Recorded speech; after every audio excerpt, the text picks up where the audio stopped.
क्या करें जब किसी की डेथ हो जाती है। जब किसी की डेथ होती आती है तो इनकम टैक्स रिटर्न का भी एक प्रेशर होता है। एक जगह किसी की मृत्यु हो गई है, सारे लोग शोक में हैं। कम से कम वो शोक से कभी कभी छः महीने एक एक साल बाहर नहीं निकल पाते।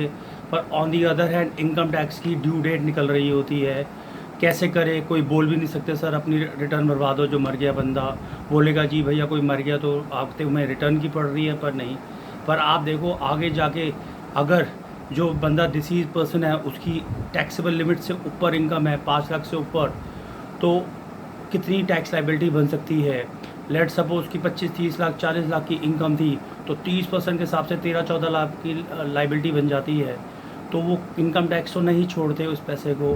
साथ में अगर आप डिफ़ॉल्ट करोगे तो आपको डिमांड नोटिस भी भेज देंगे, आपको पेनल्टी भी लगा देंगे, सब लगा देंगे।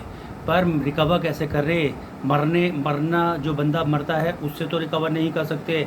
पर इसमें एक कैच है, जो लीगल आय है, जिनको पैसा मिलेगा डिसीज पर्सन से, उसी से ही रिकवर करा जाएगा।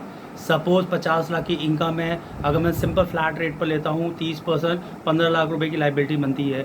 लीगल हायर को मरने वाले बंदे से कितना मिला, उनकी प्रॉपर्टी लेट सपोज 10 लाख रुपए मिली, तो इनकम टैक्स कितना रिकवर कर सकता है? तो 10 लाख रुपए रिकवर कर सकता है लीगल हायर से। 15 लाख और 5 लाख रुपए इनकम टैक्स को अपनी लाइबिलिटी को राइट ऑफ करना पड़ेगा। Let suppose income tax liability 15 lakh थी और लीगल हायर को पैसा मिला 15 लाख रुपए, तो उसके बाद लीगल हायर को एक पैसा भी नहीं मिलेगा, क्योंकि 15 लाख रुपए लीगल हायर को रिकवर करना था। इनकम टैक्स उनसे रिकवर करेंगे और ज़ीरो हो जाएगी लाइबिलिटी।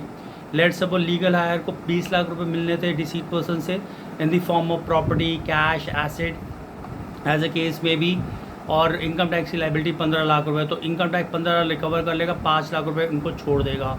अब कैसे रिकवर करेगा? मूवल इमूवल प्रॉपर्टी, तो आपके अकाउंट उस डिसीज पर्सन के अकाउंट को फ्रोजन कर सकता है, एसेट इमूवल प्रॉपर्टी को फ्रोज कर सकता है, और वहाँ उनको बेचने के बाद जो पैसा रिलाइज होगा to the extent of liability, और जो लीगल हायर को अमाउंट में विच एवर इज़ लोअर, वो पैसा रिकवर कर सकता है।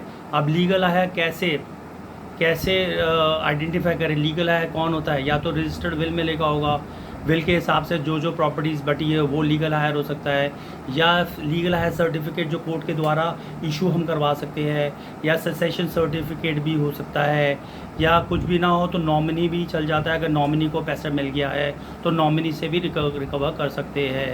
तो अगर कोई मर भी जाए तो रिटर्न तो आपको भरनी पड़ेगी अगर टैक्सेबल लिमिट से ऊपर है, वरना लीगल हायर को बाद में जाके कॉन्सिक्वेंसेस फेस करने पड़ते हैं अगर उनको पैसा रिकवर होते हैं।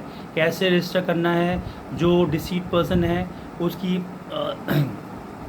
साइट पर जाके आपको रजिस्टर कराना है। तो पहले इनकम टैक्स की साइट पर जाओ, log in using your legal higher credentials, फिर उसके बाद ऑथराइज पर्सन पे जाओ, वहाँ पर रजिस्टर करो as a represented and click on start button, then select create new request, enter your personal tab, then upload the document like death certificate, PAN card of deceased or legal hire certificate, then proceed पर करेंगे, verify the request, submit the request, you will receive an acknowledgement from the IT department. Once it approved you can file the return on the behalf of deceased person, और अगर आपको नहीं आ सके तो आप अपने चार्टर्ड अकाउंटेंट को पकड़ सकते हैं।